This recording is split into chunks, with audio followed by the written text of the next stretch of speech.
Bonjour à tous.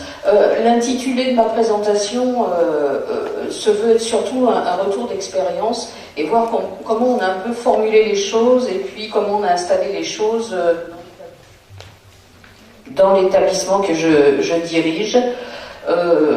Voilà, donc le CRIP et son public, c'est des établissements médico-sociaux qui appartiennent à l'assurance maladie, puisque l'UGCAM, ça veut dire Union de gestion des établissements de caisse d'assurance maladie. Le public handicapé, c'est important que je vous plante un petit peu le décor, parce que ça permet toujours un petit peu de se situer. Les activités, c'est de la reconversion professionnelle, c'est l'élaboration de projets, c'est de la mise à niveau et c'est de l'insertion professionnelle. Donc pour faire très bref, ce sont des gens qui ont une reconnaissance en qualité de travailleurs handicapés, qui faisaient un métier auparavant, qui ne peuvent plus exercer, ou qui ont eu un parcours de vie compliqué, ou une maladie, et à un moment donné se pose la question d'une reconversion professionnelle. Donc ils ont une RQTH, quel joli acronyme, et à la suite de ça, ils demandent une orientation professionnelle. Et donc nous, on intervient à partir du moment où la MDPH pense qu'il est nécessaire, effectivement, que cette personne soit au-delà de l'approche formative, soit accompagnée dans une démarche médico-psychosociale. Donc c'est un petit peu ce que je vais vous expliquer là, et cette notion de référent, puisque au-delà de la formation, on voit bien que l'accompagnement de la personne est extrêmement fondamental. Donc c'est un établissement qui, dans le cadre d'une démarche qualité, ISO depuis 2003, et puis évidemment, nous avons eu notre évaluation externe en mars 2014, comme tout le monde en 2014, puisque on était aussi contraints au même texte que vous tous, bien évidemment. Donc, toujours pour vous planter le décor, parce que ceci explique cela bien souvent, on a un certain nombre d'agréments, donc un centre de rééducation professionnelle, on a une unité d'évaluation et de réinsertion sociale qui est spécifiquement liée à des personnes présentant des cérébrolésions et des traumatisés crâniens. Et nous avons un ESAT, depuis 2012, un ESAT hors les murs de 23 places. Tout ça, ça fait 309 places. Et ces 309 places, ces 309 personnes accompagnées ont tous un référent. Et vous allez voir comment on s'y est un peu pris, d'une manière empirique au départ, et on s'est un petit peu plus professionnalisé maintenant. Donc vous voyez un petit peu, on vous a fait un petit camembert en dessous pour vous dire que quand même la formation qualifiante, on délivre des titres du ministère et de la santé, du ministère du Travail et de la Santé, puisque nous avons un institut de formation de soins infirmiers exclusivement réservé aux travailleurs handicapés. Donc tout ça fait 309 places. Donc, on s'est déjà beaucoup posé la question sur l'articulation entre le projet personnalisé et le référent. Donc, notre démarche est fondée sur la mise en œuvre de la recommandation de bonne pratique, avec les attentes de la personne et le projet personnalisé. Alors nous, ça fait quand même un certain nombre d'années. D'ailleurs, moi, je vous conseille cette démarche. Elle vaut ce qu'elle vaut, mais n'empêche qu'on se dit, dans les recommandations, il y a plein de collègues qui ont travaillé pour nous et avant nous, ils ont réfléchi à des trucs, donc ce qui fait que maintenant on dit, il y a une reco là-dessus, qu'est-ce qu'elle dit? Mais c'est vraiment, voilà, c'est acquis pour chez nous, c'est extrêmement important, parce qu'on verra aussi que les questions qu'on se pose, ça fait très longtemps qu'il y a des gens qui ont déjà trouvé des solutions, et ça nous évite de réinventer l'eau tiède. Donc, dans le cadre de cette reco qui dit les attentes de la personne et le projet personnalisé, elle souligne quand même la nécessité de coordonner le projet et garantir sa mise en œuvre, ce qui est quand même dans nos métiers la moindre des choses. Elle stipule également que le coordinateur du projet personnalisé, est l'interlocuteur privilégié des parties prenantes au projet. Et nous, quand on a lu ça, on s'est dit, alors c'est qui le référent? C'est qui l'interlocuteur privilégié? C'est lui, c'est le formateur, c'est machin, c'est truc. Puis du coup, ça fait phosphorer, parce qu'à partir du moment où on met des gens autour d'une table qui sont des formateurs, des psychocliniciens, des neuropsychos, des psychologues du travail, des médecins, des éducateurs, et j'en passe, les gens ils disent « Ah bah non, mais ça peut pas être moi, parce que moi je suis impacté dans le projet », enfin tout ça fait qu'à un moment donné, les gens réfléchissent ensemble, et on est déjà dans cette démarche de projet. On est déjà dans cette manière de, comment dirais-je, de traiter de la question. Donc, c'est toujours la reco, hein. Donc, part toujours de là. Elle précise enfin que dans les établissements et services, la fonction de coordination de projet est organisée de manière diverse. Ça, j'aime beaucoup quand on me dit ça. Ça veut dire, en gros, c'est débrouille-toi. Donc, ça fait forcément réfléchir. Et elle peut être tenue par le chef de service, quand même, ils disent, ou des professionnels de terrain. Nous, quand on a lu ça, ça nous en disait pas plus. Ça pouvait être tout le monde, personne... je sais pas, on s'est dit à un moment donné, poussant la réflexion très loin, on s'est dit, mais peut-être que ça peut s'externaliser. Et puis très vite, on a dit, bah non, c'est pas possible. Mais vous voyez, à partir d'une reco, tous les questionnements qu'on peut avoir. Et puis après, vous avez le terme de référent qui est souvent employé par les professionnels de terrain, chargé du suivi de la veille générale autour d'un nombre limité de projets personnalisés. Alors en gros, comme on est allé voir un peu les uns et les autres partout, vous avez quelqu'un, vous avez des projets personnalisés, 5-6 personnes à suivre, et puis vous avez un référent de toutes ces personnes.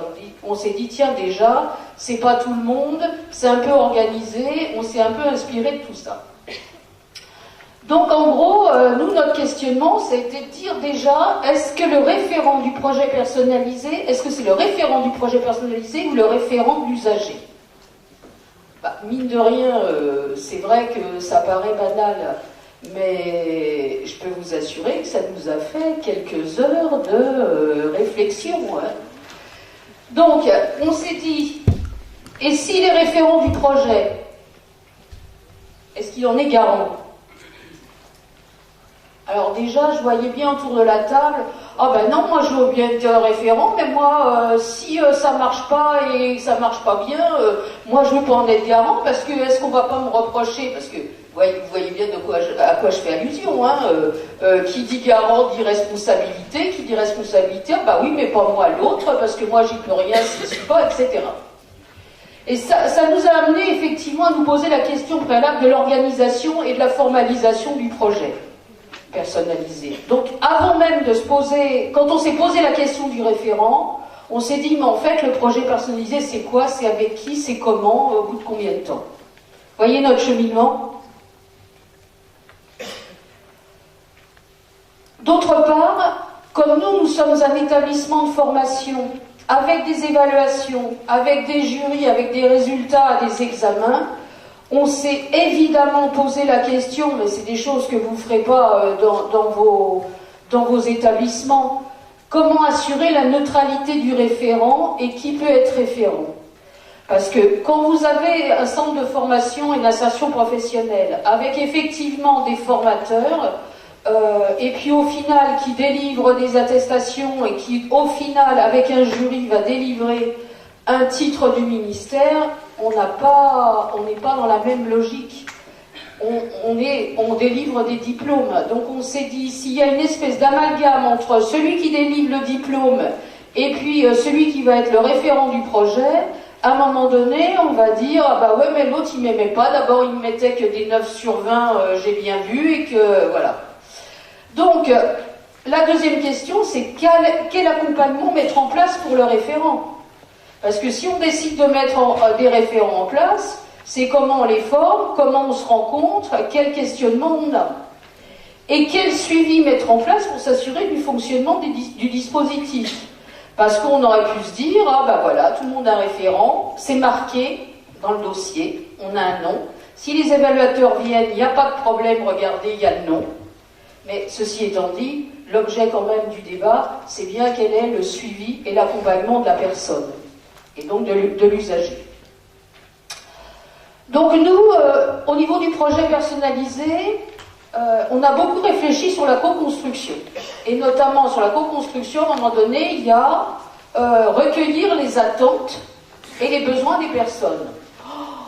Recueillir les attentes et les besoins de la personne. Et pourtant, je peux vous assurer que c'est des gens qui verbalisent, des stagiaires de la formation professionnelle, Ils sont en situation de handicap, mais ils parlent, et ils ont des... Oh là, on s'est dit déjà, oh là, recueil des attentes, ça va être un peu compliqué.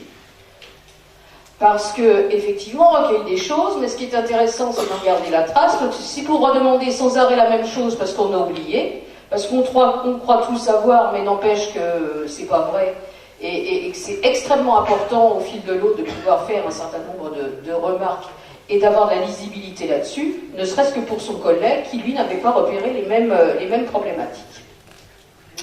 Donc, nous, les trois parties, elles sont comme ça, les attentes, les synthèses et la traçabilité des actions. Donc, en plus, on a normé ça, on s'est fait nos propres règles, on s'est dit, parce que, en plus de ça, vous avez l'évaluation du projet personnalisé, parce qu'à un moment donné, dans la reco, elle vous dit, il faut quand même tous les ans que le projet soit évalué. Mais nous, quand on est dans l'esprit du texte, parce qu'on s'est remis dans l'esprit du texte, nous, les gens, en gros, ils viennent 2 ans chez nous. Donc on s'est dit, mais un an c'est ridicule, essayons d'aller au-delà de la loi et soyons dans l'esprit de la loi. Si les gens en moyenne viennent se former pendant 2 ans, il est important quand même qu'on soit un peu en amont des 6 mois, parce que 6 mois, il ne reste plus que quasiment 1 an et on va rien avoir on va pas avoir le temps de pouvoir réévaluer les choses. Donc ça aussi, c'est pas un conseil, mais c'est quelque chose, mettons-nous toujours dans l'esprit de la loi, toujours s'interroger, qu'est-ce qu'a voulu dire le législateur? En gros, c'est dire, il a des attentes, il a des besoins, ce serait bien de le faire parler, donc on le co-construit, et d'autre part, comment on l'évalue au fur et à mesure de l'avancée du projet. Le recueil des attentes, chez nous, il est réalisé dans les 3 semaines qui suivent l'usager en formation, et il y a une retranscription des besoins émis par l'usager, donc sur les aspects sociaux, psychologiques et formatifs. Ils vont voir, ils ont un entretien avec les psychologues, avec un psychologue, un entretien avec un assistant de service social et un entretien avec le formateur. De telle manière qu'au niveau du parcours, on puisse repérer des choses, et puis s'ils ont des choses aussi à dire sur ce type de parcours. La retranscription des inaptitudes sur le plan médical, là, c'est le médecin, il est dans le cadre du colloque singulier, il va retranscrire simplement, c'est qu'est-ce qu'il est capable ou plus capable de faire, et à quoi il va falloir faire attention. Sur les postures, sur les gestuels professionnels, donc on n'est pas sur les pathologies, mais sur les capacités résiduelles de la personne, de telle manière que l'ensemble des gens qui accompagnent cette personne, l'usager, puisse effectivement veiller à tout ça. Donc, comme on n'avait pas d'outils, on s'en est fait un, et vous voyez, il a le mérite d'exister, c'est franchement pas un modèle, mais au moins aujourd'hui, il nous sert. Donc vous avez, on voit pas bien là, mais le recueil des données, sur le parcours antérieur, donc formatif. Les gens aiment bien aussi pouvoir dire ce qu'ils ont fait, les diplômes qu'ils ont eus ou pas eus, l'expérience donc professionnelle, l'assistante sociale, la psychologue, etc.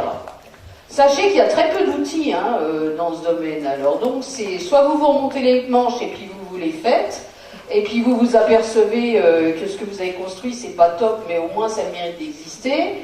Par contre, il faut qu'il fasse consensus, évidemment, au niveau de votre établissement, sinon personne n'écrit dedans, parce que personne s'y retrouve. Ce que je vous fais grâce du premier document qu'on avait fait, c'était une usine à gaz, personne n'y comprenait rien, on a vite abandonné, c'est déjà la version de celle-ci. Donc le projet personnalisé et les synthèses, il y a autant de fiches de synthèse que de synthèse, comme dirait l'autre. Alors par contre, l'usager ne participe pas aux synthèses. Pourquoi ? Parce qu'on avait essayé de faire ça au début. Vous vous imaginez une personne en situation de handicap, en formation, et elle est face à 15 personnes, des super pros, des super experts, qui le questionnent, qui disent des choses que des fois on ne comprend même pas. Et c'était extrêmement important qu'à un moment donné, que ce soit effectivement le référent, c'est le choix qu'on a fait, que ce soit le référent qui puisse redonner un certain nombre d'informations et qui recueille aussi, encore une fois, l'avis de l'usager. Donc, l'usager, il a rencontré le référent, il a eu les entretiens avec les cadres professionnels, je le rappelle, le formateur, l'assistant social, le psychologue et le médecin, et c'est sur cette base qu'on construit, dans les 6 semaines, vous voyez, 3 semaines, on l'a rencontré, tout le monde l'a rencontré. On est à 6 semaines et on construit un projet personnalisé qu'on va lui proposer, et c'est le référent dans le cadre d'une réunion de synthèse pluridisciplinaire. J'espère que je ne suis pas trop confuse. Voilà. Vous voyez, je vous ai fait un petit... je vous laisserai le PowerPoint si ça vous intéresse. Donc on reprend l'entrée de l'usager ici. Par contre, le référent, dans les 15 jours, il a l'obligation de se présenter. Donc il va voir le stagiaire, il dit bonjour, je m'appelle Daniel Gilles, moi aussi je suis référente. Je suis votre référente et on va avoir l'occasion de se rencontrer tout au long de votre cursus. Pourquoi on vous a mis comme exemple la maîtresse de maison? La maîtresse de maison, c'est la personne qui assure le lien entre l'hébergement, tout le monde n'est pas hébergé, mais au moins la moitié, entre l'hébergement et puis l'ensemble des autres équipes d'accompagnement. Et bien elle remarque des trucs. La personne, elle n'est pas bien, ou elle dit que rien ne va, elle n'est pas rentrée la nuit dernière et on ne sait pas pourquoi. Alors les gens sont libres dans le même temps. Mais voilà, et ça fait du lien, c'est extrêmement important en termes d'information. Et puis d'autre part, vous avez aussi tout ce qui concerne les compétences acquises au fil des apprentissages, avec les compétences professionnelles, sociales, relationnelles. J'essaie d'aller vite parce que sinon on a un temps de questions et je ne voudrais pas vous le manger parce que ce qui est intéressant, c'est vos questions là. Donc vous voyez, c'est le projet personnalisé au fil de l'eau, c'est la date, c'est celui qui écrit, prend la responsabilité de ce qu'il écrit. D'ailleurs, je vous recommande dans ces cas-là, parce que la chose, mais vous avez déjà dû dans vos établissements avoir ces réflexions. Ah oui, mais comment on écrit, si on écrit, qui écrit, et moi je dois signer mon truc, etc. D'autre part, ça leur permet aussi de dédramatiser l'histoire de l'écrit. Parce qu'à un moment donné, si personne, tout le monde pense que c'est terrorisant de prendre la responsabilité d'écrire quelque chose, plus personne écrit, auquel cas on n'a pas de suivi.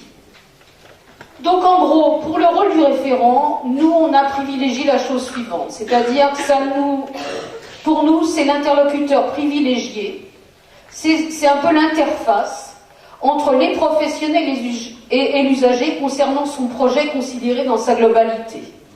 C'est-à-dire, il est en dehors, il assure l'interface, il assure le lien. Il n'est pas décideur, il doit être impartial, il écoute, il retransmet, il est bien le garant de l'accompagnement. Ce sont les professionnels de proximité qui sont les garants de la mise en œuvre du projet personnalisé. Qui les formateurs sur le volet formation, qui les psychos sur le volet psychologique, etc. Donc c'est extrêmement important de vous questionner là-dessus quand vous allez mettre en place les référents, ou que vous avez mis en place, parce qu'à un moment donné, on pense que le meilleur garant de la référence, c'est celui qui côtoie le plus au quotidien de la personne accompagnée. Et bien nous, on n'en est pas sûr du tout aujourd'hui. Parce que peut-être que celui qui accompagne tout le temps, 8 heures par jour, peut-être qu'il voit plus des trucs que celui qui est à l'extérieur, ça lui saute aux yeux. Je sens planer le doute. Donc, la neutralité du référent, c'était le choix d'un référent neutre qui n'avait pas été notre choix initial. Donc, les critères de choix des référents aujourd'hui, il y a à peu près 110 personnes au CRIP. Au-delà des professionnels de la formation de l'accompagnement qui sont obligatoirement référents, parce que sinon on ne pourrait pas les mettre en place. On a permis à tout professionnel en contrat durée déterminée au CRIP la possibilité d'être référent, sous réserve de l'accord de son chef de service. On a des secrétaires, par exemple, qui sont référentes. On a le personnel administratif. On a des animateurs qui sont référents. Qu'on a fait de la formation. On a élaboré une charte du référent. On a travaillé ensemble, parce que vous ne pouvez pas lancer des gens comme ça sur une référence sans qu'il y ait un minimum de formation. Donc je rappelle, le référent n'est pas le professeur. Par exemple, l'éducateur de l'ESAT ne peut pas être référent de ses usagers. Il doit être extérieur à l'équipe pour l'ensemble des unités. Le référent est prévenu de l'affectation d'un stagiaire par mail il peut accepter ou refuser cette prise en charge, mais seulement pour une raison motivée. Alors vous allez me dire, mais comment on fait? Est-ce qu'on a un algorithme dans la tête pour pouvoir ventiler toutes ces personnes? Comme on a des développeurs informatiques chez nous, ils ont développé un petit outil qu'on appelle Random. Vous voyez, on est très inventif et très créatif, qui permet effectivement à chaque entrée c'est ventilé sur les gens qui n'en ont pas 6, qui n'a pas de référence ou qui n'a pas de lien étroit en termes de projet pédagogique, etc. Donc la mise en œuvre de ces choix nous a conduit à réaliser en interne, Random, mais qu'on peut aussi vous faire passer, qu'on n'a pas mis de brevet là-dessus. Donc tous les référents, par contre, et ça, c'est extrêmement important, ont une présentation du projet personnalisé, de son rôle. On ne peut pas décréter comme ça du jour au lendemain, tiens, t'es référent. Non, ça s'accompagne, il faut se poser, on forme les gens, même à l'interne, et la charte de mise en œuvre du projet personnalisé qui fixe les modalités de partage d'informations entre les professionnels. Donc on s'est fait une charte. Parce que comme on trouvait qu'il n'y en avait pas assez, on s'est dit tiens, on va en faire une petite au CRIB, parce qu'on aime bien les chartes. Je pense que ça engage. Oups. Donc pareil, le modèle, ça c'est le guide du projet personnalisé. Donc quand il y a quelqu'un, alors ça c'est des choses qu'on voit avec les gens. Et puis ensuite, il y a la charte. Il y a un groupe pluridisciplinaire qui est chargé du suivi du dispositif. Alors surtout vous, en tant que directeur, extrêmement important. C'est pas parce qu'on a décidé qu'il fallait que ça se fasse que ça se fait, ou que ça se fait pas toujours dans les règles comme on voulait que ce soit. Donc on a intérêt à faire du suivi derrière, parce que déjà ça permet de recaler un petit peu les choses. Donc un audit pour vérifier la tenue des délais. Les propositions d'amélioration, on est dans la démarche qualité, mais là je vous apprendrai rien, parce que vous l'êtes tous, et l'adaptation du dispositif et des documents, le projet plus le guide, parce qu'au fur et à mesure qu'on avance, on se dit oh ça c'est pas bien, oh ça c'est trop lourd, et ça va pas. Il faut que j'aille vite. Voilà. Dans tous les cas, c'était vraiment ce retour d'expérience que je voulais vous faire. Merci de votre attention.